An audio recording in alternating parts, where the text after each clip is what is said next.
This is the weekly weather briefing for Monday, June 29th, 2015 from the National Weather Service in Spokane. This briefing will cover the weather for the upcoming week across the inland Northwest. As always, forecasts are subject to change, so please check our website during the week for updated information. This week has some weather to talk about after the recent bout of record-setting high temperatures. The weather this Monday afternoon and evening is of concern because of recent fire activity and the forecast of thunderstorms and potential localized heavy rain. Winds will be a concern as well. Going into Tuesday, the weather turns quiet with the day-to-day warm-up and no forecast precipitation. By Independence Day, it's looking to be another hot one, but watch out for winds. Some cooling is expected Sunday into Monday, but it is later in the forecast, so this trend could change.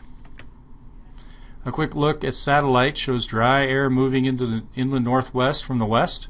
This movement of air will help the moist air ahead pop some thunderstorms over the region. High pressure to the south is poised to make a move north once this weather system moves through by Tuesday. There is a chance for showers and thunderstorms over the mountains in Washington and the Idaho Panhandle tonight. Additionally, there is a potential for some isolated stronger storms in the northern mountains of Washington and Idaho, as well as the southern Idaho Panhandle east and south of Lewiston. Burn scars north of Wenatchee are a concern, as some of these thunderstorms could have locally heavy rain. Burn scars are more susceptible to flash flooding in this situation. Other impacts from these storms could be gusty winds to 40 miles per hour and hail up to 3/4 of an inch. One particularly large burn scar is the Carlton complex between Bridgeport and Winthrop. Thunderstorms will be capable of heavy rain and could produce localized flooding. Storms will be moving northeast at 25 to 35 miles per hour, which will decrease flooding possibility somewhat, but not eliminate the flooding potential. Two fires of note are the Sleepy Hollow Fire near Wenatchee and the Saddle Mountain Fire just east of Yakima and Ellensburg. These fires will experience west-northwest wind gusts 20 to 30 miles per hour late Monday afternoon and evening. Tuesday through Friday will be a warming trend and drying period as high pressure builds over the area.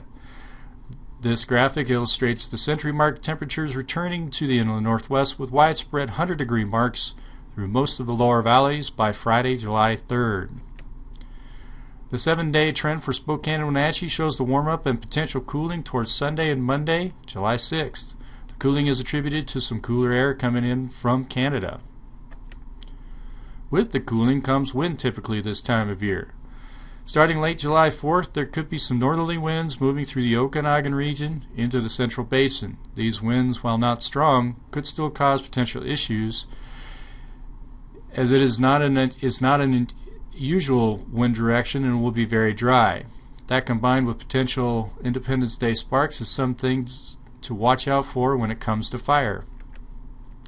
The 8 to 14-day outlook issued by the Climate Protection Center doesn't raise our hopes for any widespread rains. Long-range experts believe that the Pacific Northwest of the western United States will experience above-average temperatures and below-average precipitation July 7th through the 13th.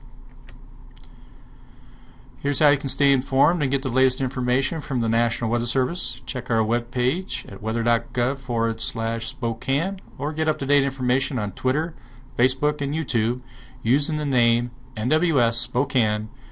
Have a great week.